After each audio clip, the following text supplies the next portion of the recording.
It's now time for On the Line with Cheryl Wilkerson. The conversation will range from local dialogue to international. This show is meant to enlighten, inform, and to inspire. On the Line with Cheryl Wilkerson begins now. Hello and welcome to On the Line. I'm your host, Cheryl Wilkerson. So glad you could join me on this Sunday morning. You know, we always have business of importance that we need to bring to the community, and today, this Sunday morning, is no different. So many families are dealing with loved ones they're taking care of, and I think today's show will be somewhat of a relief, a support. It might help some families just exhale.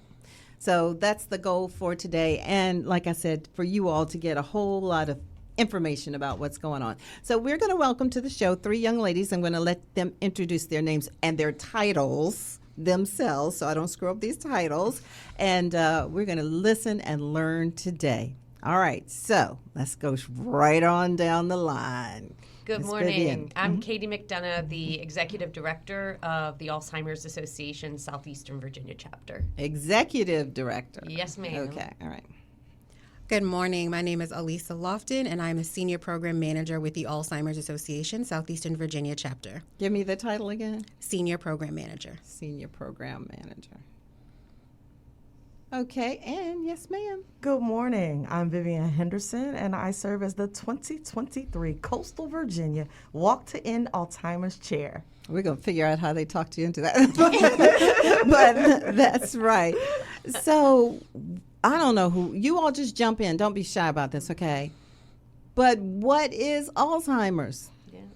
Well, Alzheimer's is a disease that impacts the brain. It is a form of dementia, so we often use those terms interchangeably. We do, yeah. Dementia is like an umbrella term, so it defines kind of a set of symptoms, and Alzheimer's is one of the diseases, in fact, the most common disease to cause dementia symptoms. So it can cause anywhere, we believe, from 60 to 80% of cases of dementia. People can live with different types of dementia. Sometimes they can have Alzheimer's and another type of dementia. But that's typically why you often hear the two used interchangeably, because Alzheimer's is so common. This is my question, and I know you're not medical doctors, but where did this come from? Has it always been there and we didn't call it what it was? Or does it just seem like it's exploding now? I don't understand. Did we ignore it in the past and we called it something else? For a long time, people called it hardening of the arteries or senility. Lots of people don't. Yeah.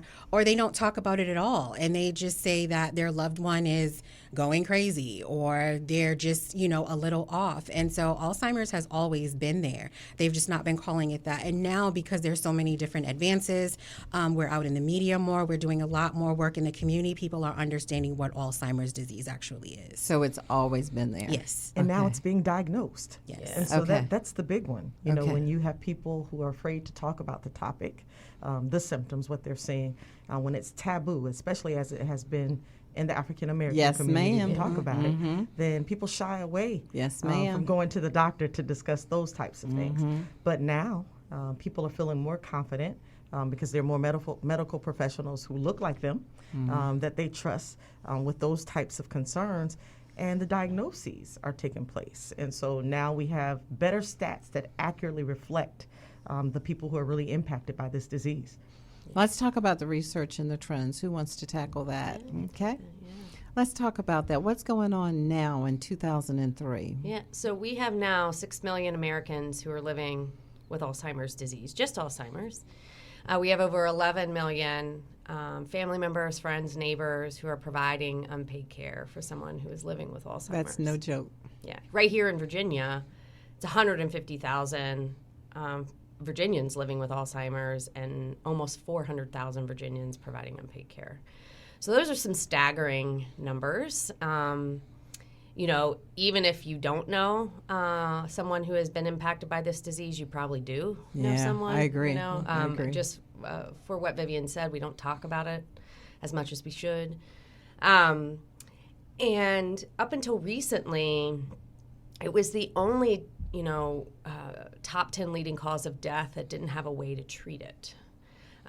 Meaning that we didn't have a treatment that actually impacted the underlying disease process. And, this disease was discovered over 100 years ago. It was? Yeah. Oh. In Germany by a doctor named Alois Alzheimer's. And we have only now been able to begin providing treatments to people living in its earliest stages. So that's exciting news. This has just happened this summer, our first treatment ever. Yes. That has been not only approved by the FDA, but actually covered by Medicare. That's important. Yeah, and we're working on other insurance, private insurance, as we speak. That's a big part of what we do at the association is advocating for access. How do you do that? Treatments. How do you advocate? Yeah, so one of the main reasons we got to this place was advocacy from people all across the country over the last 10 years to increase research funding. So in 2011, the number of dollars we were spending in the National Institutes of Health for Alzheimer's disease was only $300 million. Today, it's $2.9 billion. And the reason we have been able to escalate that number so high is because of everyday people who made their voices heard, not only in their community, but in the halls of Congress. And we've been building that support for years. And so that increases the amount of research, right? It escalates the speed of research, not only giving us treatments, but we're within a couple of years, many scientists are saying, of having a blood test. Yeah.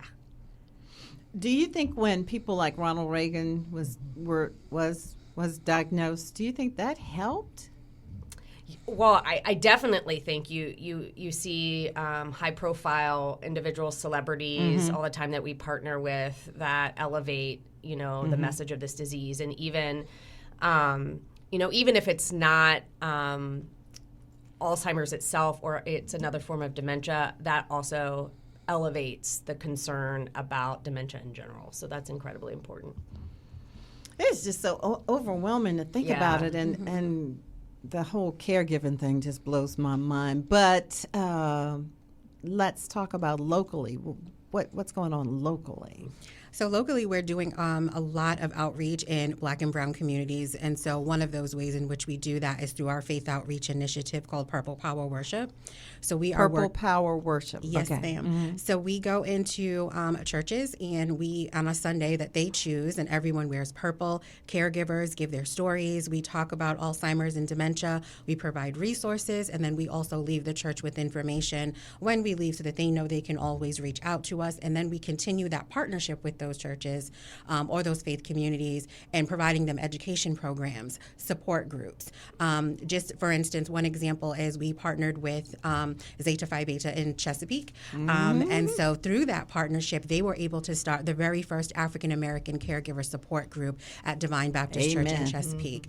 Because we know that there is a need to have a support group where everyone around you looks like you, because there are specific needs there in the African-American community. We are twice as likely in the African-American community to be diagnosed with Alzheimer's disease than our white counterparts. We are also less likely to get that diagnosis. So like Vivian, Wait. My brain's going too slow for that. Yeah. Okay, so say those last two sentences again. So we are twice as likely to be diagnosed with Alzheimer's disease. Why is that? Do we know why? Social determinants of health, lack of access. Okay. And we are less likely to get that diagnosis. Like Vivian had mentioned, we are seeing a lot more physicians that look like us, but the majority of us aren't seeing physicians that look like us. So are we not being taken seriously when we're coming in with our concerns? And then sometimes maybe there is a fear of even talking about, Alzheimer's disease. There's a stigma against it. We don't want to have that conversation up front. And so there's a fear of having that conversation with with our physicians about Alzheimer's disease. And so that targeted outreach to the churches is really important, because when faced with something as serious as Alzheimer's disease, the first place we're going to go is our church, because our faith is what feeds us in our community. So being able to go into a community that is our own, and we know that people are going to cover us, that's where we want to make sure that we are speaking with the congregation, the health ministry, the minister, reverend, so that they can be educated on Alzheimer's as well, to provide that support. And that trust level is phenomenal. To be able to bridge that gap in the faith-based communities is it's astounding. Yes. And I applaud the Alzheimer's Association for being that strategic and intentional to reach a population that is so affected by this disease in non-traditional manners. And I would just add that, you have in the faith-based community, there's an expectation of honesty and candor that oftentimes individuals who are facing certain types of instances don't see that beyond their faith-based community. Correct. In fact, it is not uncommon for concerns to be dismissed by medical professionals when they're raised. Correct. And thankfully through AIM, which is the advocacy initiative with the Alzheimer's Association, where individuals can sign up to receive text messages and alerts on what things are going on, they get real news, not fake news, about the disease, the initiatives that are available. And for lack of a better phrase, when you have people who are saying, I'm scared to talk about this because I'm scared that what you give me is not going to be what I want to hear. Right. And so having a community to embrace them and guide them through that process is just absolutely phenomenal.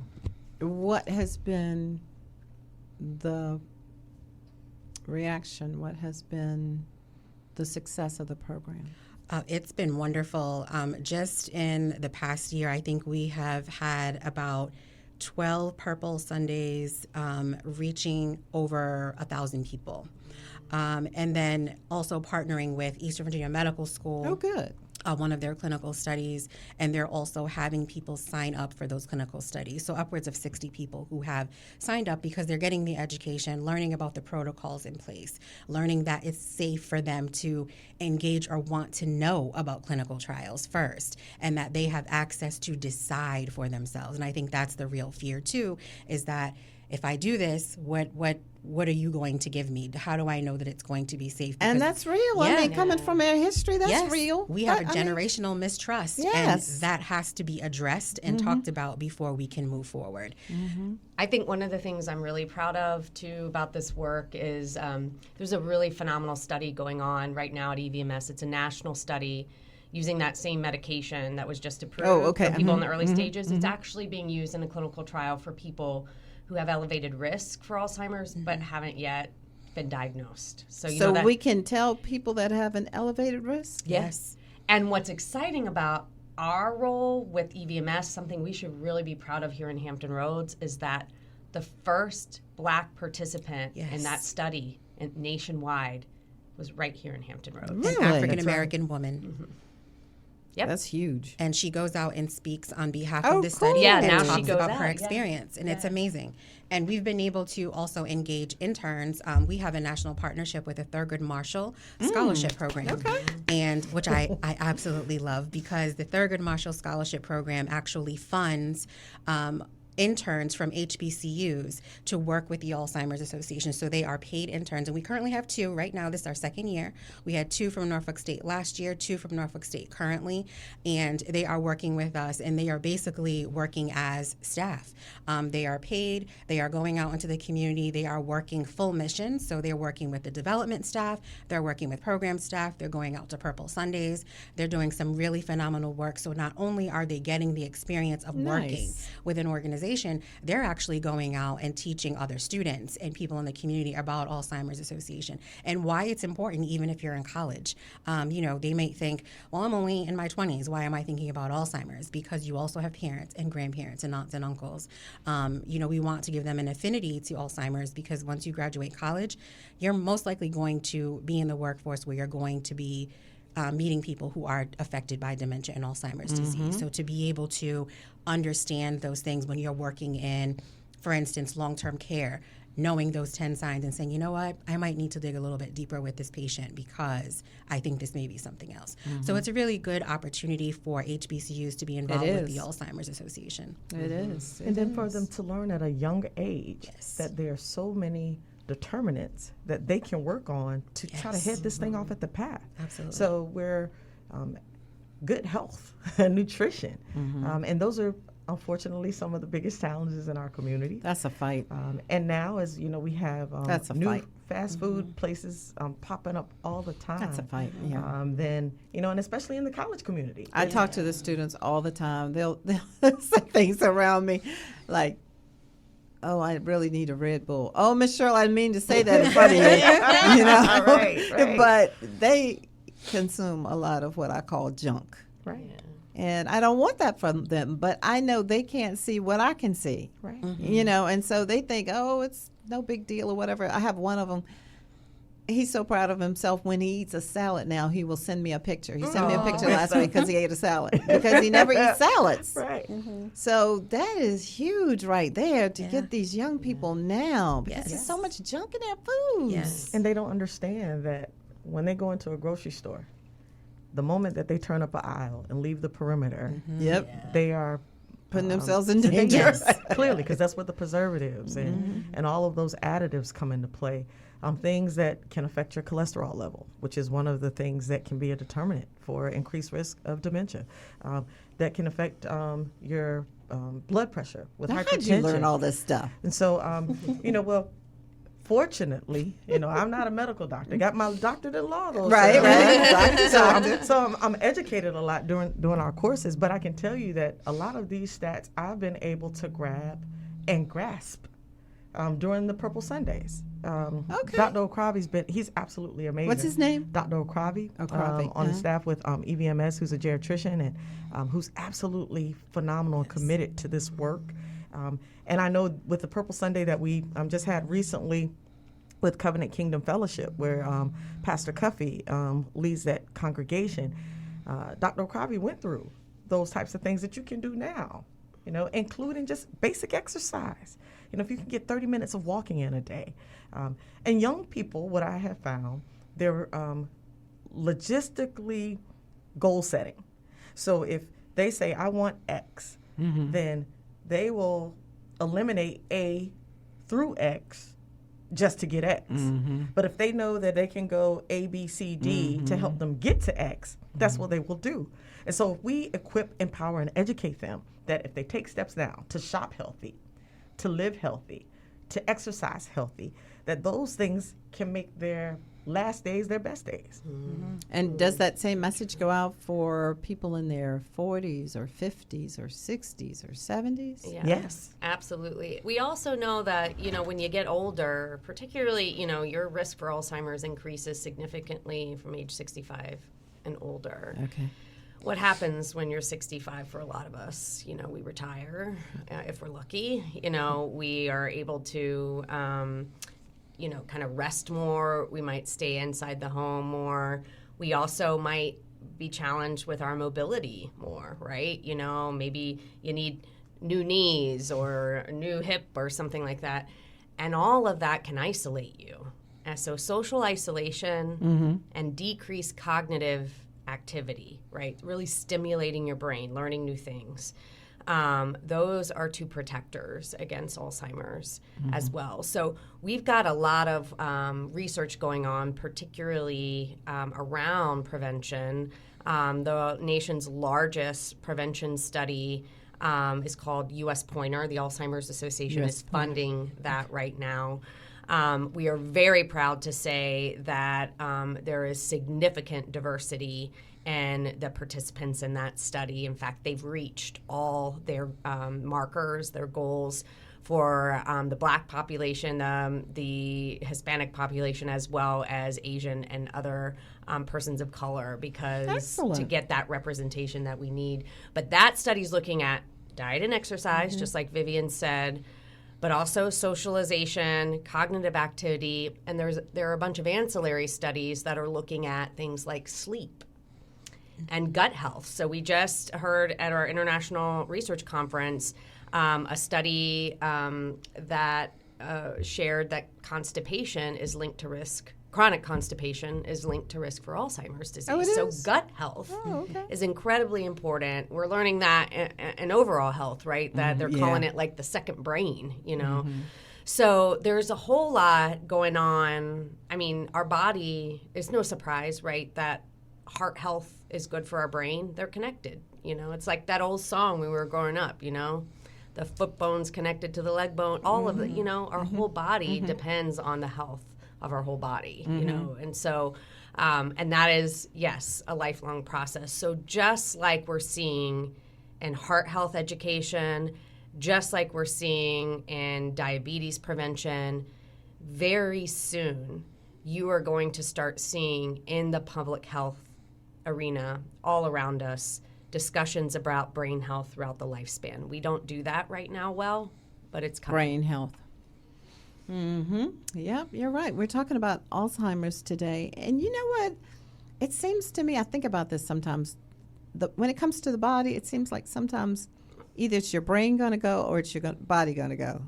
But one of them's going to go and leave the other one fairly okay, you know, and I don't know if I've got, I don't know if that's true or if that's just something I've thought of. It may not be true, but it appears to me to be that way. So you've got to do things for your brain and you got to do things for your body, or else, one of them's going to go. I think the big thing that you get from that is that it doesn't have to be that way. Right. That's the thing that we would hope that the community would hear. It doesn't have to be that way, and the sad reality of it is that's a bit frustrating. Probably more so now after working so intimately with the Alzheimer's Association as a member of Zeta Phi Beta Sorority Incorporated. Do you know my friend Debbie Banks? Okay, no, never mind. No, but now I'm going to look for her. I'm going to look for her. Is she my soror? I'm going to look for her. Yes, but the part that is most frustrating to me, that it appears that oftentimes in the medical community, that the older you become, the less interest there is in healing because of the expectation of the termination of life. Yeah. And so we just throw our hands up. Yes, and that is frustrating. And I can say that the Divine Nine community has now been at the forefront with the Alzheimer's Association, with partnerships that have followed after Zeta and after Omega Psi Phi and Alpha Phi Alpha and Kappa Alpha Psi, and Delta is on the horizon with coming through, and we're hoping that the whole Divine Nine community will latch on to this. But in pushing the fact that our most precious populations need to be protected. That's our babies and our seniors. Yep. And so African cultures take care of their babies and their seniors. Exactly. And so and I get excited about the work that's happening in this community, especially through the local chapter of the Alzheimer's Association. It's been so invigorating to me to be a part of what's going on.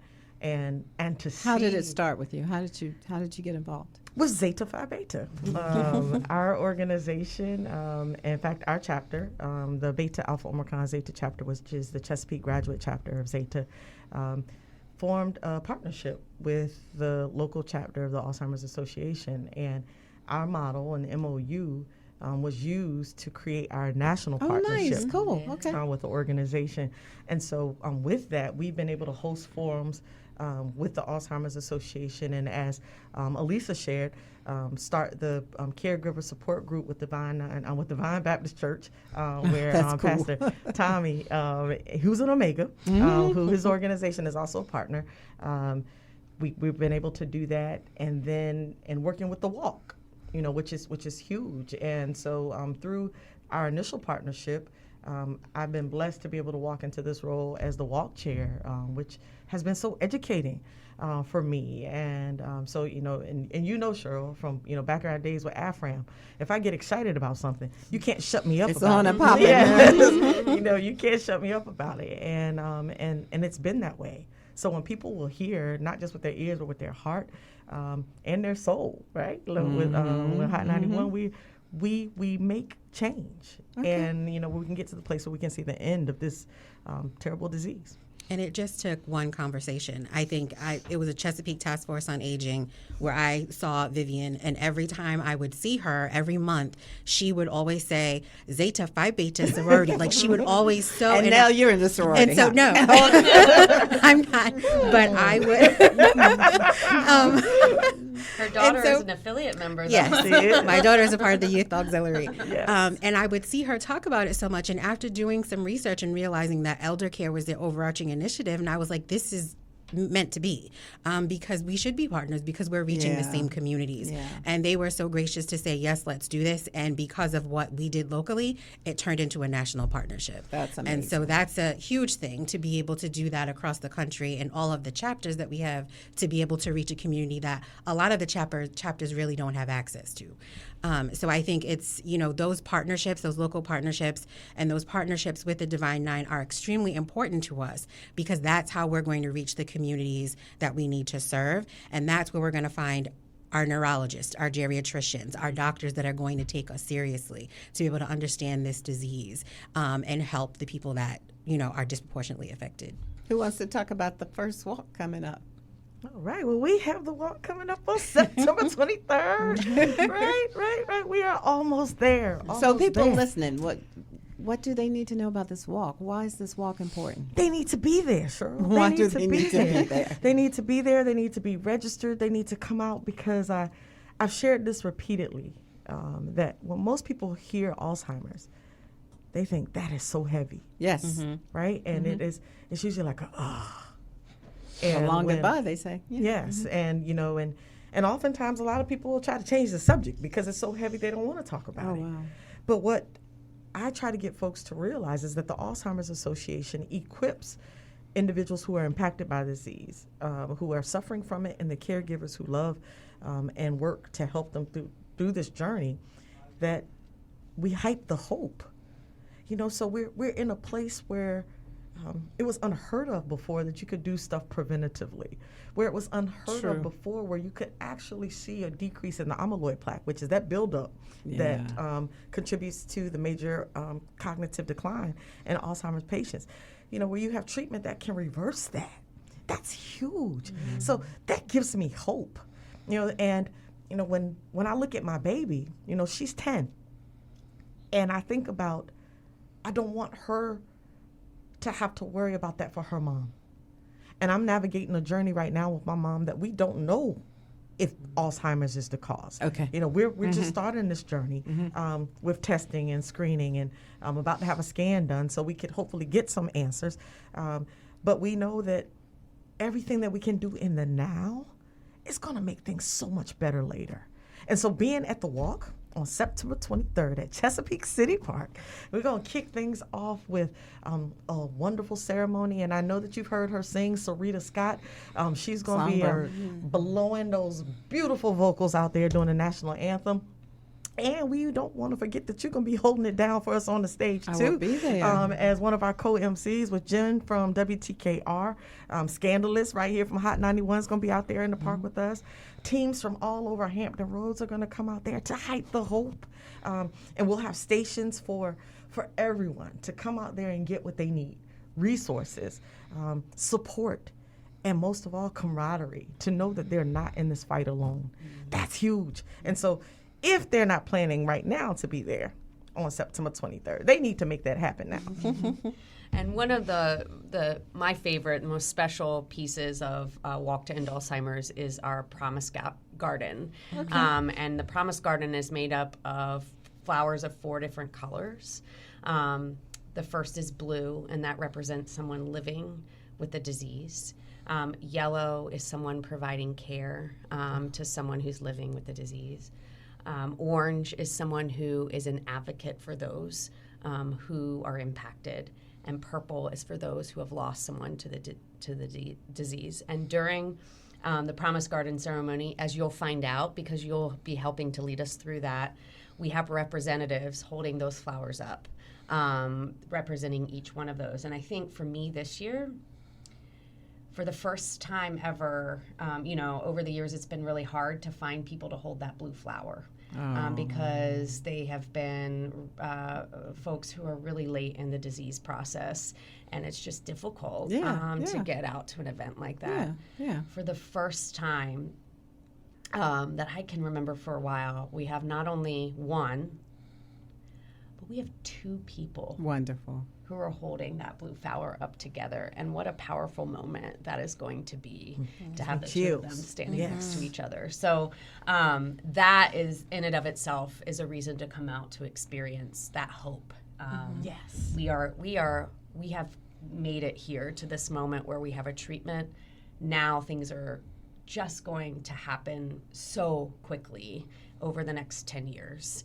And it is going to be really phenomenal to see what we do holistically as a nation, but I'm really excited about what we're doing that's very unique here in Hampton Roads, because I think we are already on the map in how we are impacting these disparities that in many places they're still trying to figure out how to do that, but we're doing it. We're doing that work here, and that's really, really exciting to see. My hat goes off to you all. I told you it was the quickest 30 minutes you will ever live, and this 30 minutes is up already. I can't believe it. But please, one of you leave with information about the walk, or, if they want to get in contact with you. Yeah, so if you want to register for the walk in Chesapeake, you can go to alz.org/walk, put in your zip code, and that walk will show up. If you can't make it on September 23rd, we have 5 other walks in Hampton Roads, and those will pop up too when you put in your local zip code here. If you have questions, anything, need help registering, want to do it over the phone, that kind of thing, all you have to do is call the Alzheimer's Association 24/7 helpline, and that's 1-800-272-3900. And in fact, that helpline is available to anyone who is impacted by the disease anytime, day and night. There are licensed social workers there, professionals who understand how to navigate this disease, so don't hesitate to call them. Ladies, you all are doing some great work. Thank you for coming in. We appreciate it. Thanks for the interviews you're doing on the morning show on 91.1 too, because those are helpful as well. Thank you. All right. So we've got to get out of here because they're probably going to yell at me. I'm a little bit late, but it's okay because it was some good information. Look, you all have the best Sunday you have ever lived. I'm Cheryl Wilkerson.